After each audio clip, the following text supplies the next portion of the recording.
Assalamualaikum warahmatullahi wabarakatuh. Kami pelajar tingkatan 4 Sekolah Menengah Sains Selangor ingin membentangkan kajian kes kami, iaitu Kepentingan Perjanjian Persekutuan Tanah Melayu. Slide berikut menunjukkan pernyataan masalah kami. Tema bagi pernyataan masalah kami ialah Perlembagaan Persekutuan Tanah Melayu 1957. Tajuk bagi pernyataan masalah kami ialah Perjanjian Persekutuan Tanah Melayu 1957. Pernyataan masalah kami berbunyi, satu perjanjian telah ditandatangani pada 5 Ogos 1957 yang dinamakan sebagai Perjanjian Persekutuan Tanah Melayu.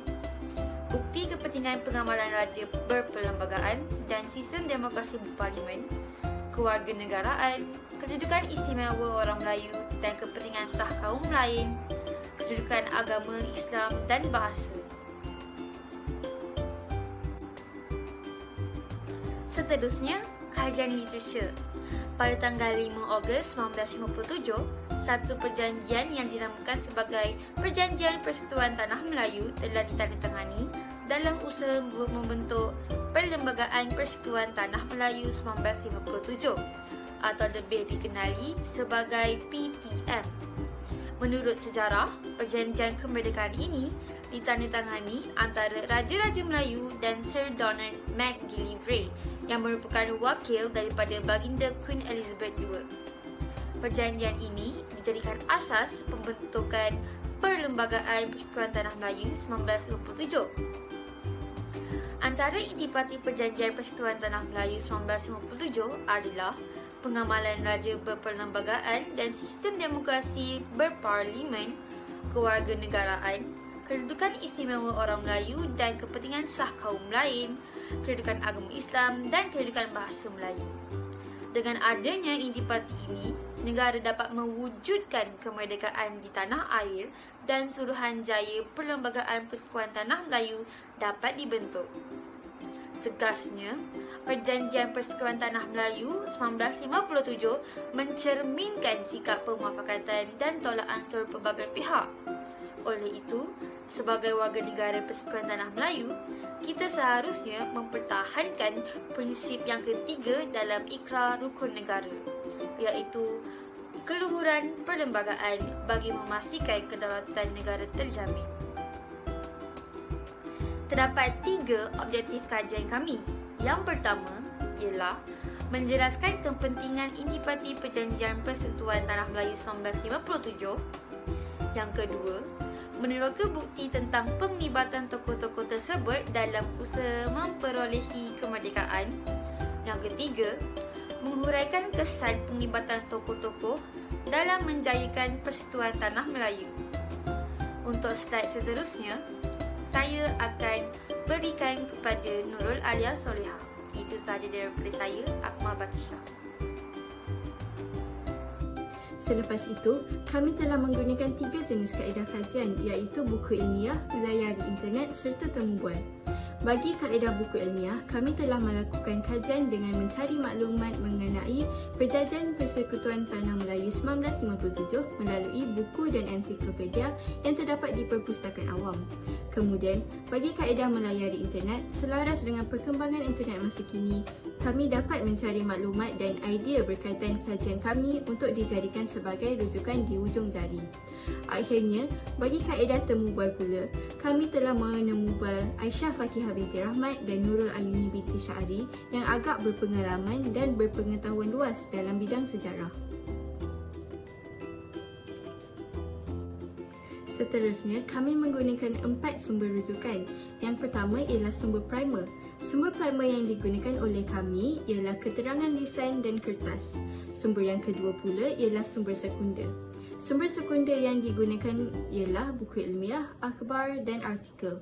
Sumber yang ketiga adalah dari orang sumber, iaitu Nurul Ayuni binti Syahri dan Aisyah Fakihah binti Rahmat.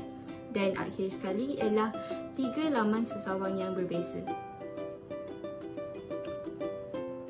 Antara kepentingan intipati Perjanjian Persekutuan Tanah Melayu 1957 adalah bagi memperoleh kemerdekaan dan menjadi asas pembentukan Perlembagaan Persekutuan Tanah Melayu 1957.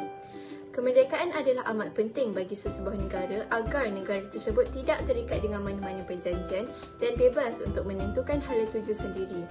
Perjanjian ini dijadikan asas kerana intinya yang sangat relevan untuk digunakan bagi menjamin keamanan sesebuah negara.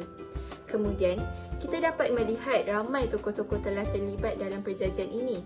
Hal ini dapat dibuktikan apabila perjanjian kemerdekaan ini ditandatangani antara Raja-Raja Melayu dengan Sir Donald McGillivray bagi pihak baginda Queen Elizabeth II di King's House Kuala Lumpur. Akhir sekali, gandingan permuafakatan antara wakil Raja-Raja Melayu dengan pemimpin negara dalam usaha memperoleh kemerdekaan telah menampakkan hasil. Kemudian, bagi mewujudkan sesebuah negara yang merdeka, Suruhanjaya Perlembagaan Persekutuan Tanah Melayu telah dibentuk.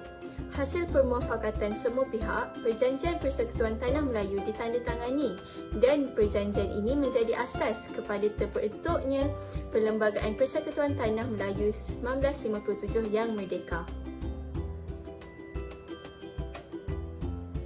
Pada masa kini, kita dapat lihat bahawa intipati Perjanjian Persekutuan Tanah Melayu 1957 telah memberi impak yang hebat kepada generasi sekarang serta politik yang bertambah maju.